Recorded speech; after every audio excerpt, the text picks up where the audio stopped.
du bas tang kisngi ngala iek tang ya pie na du bas tang kisngi ngala jit tang ya pi ba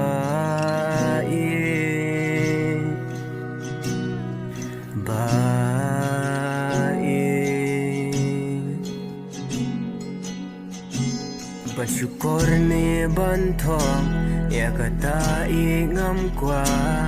pangan jai na piru dalilingan nom la ba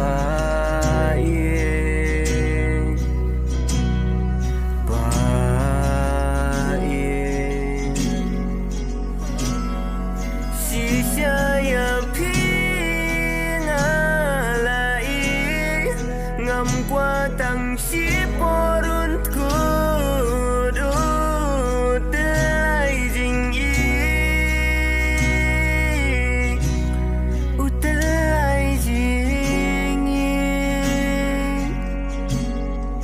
ngam qua tang si tempor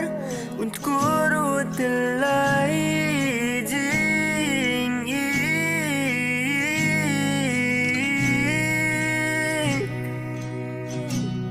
utelai jing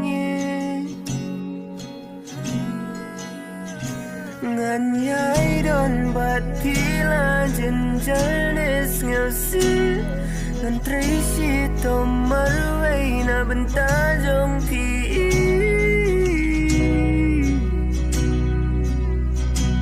na bentajong pi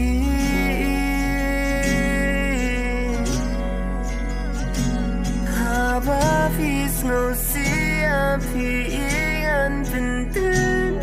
ngan yat ki umajong pi wanom du jing permen tu jing kemen haba phi don sha ngai marway ngaling a ngakwa ba phin don tang ha sin da jong nga what kai keng nga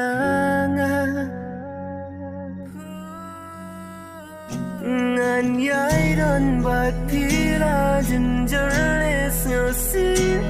ngan tracy to marway na bentajong pi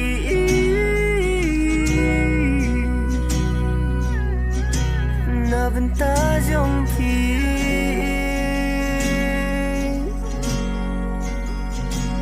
haba fis no siya pi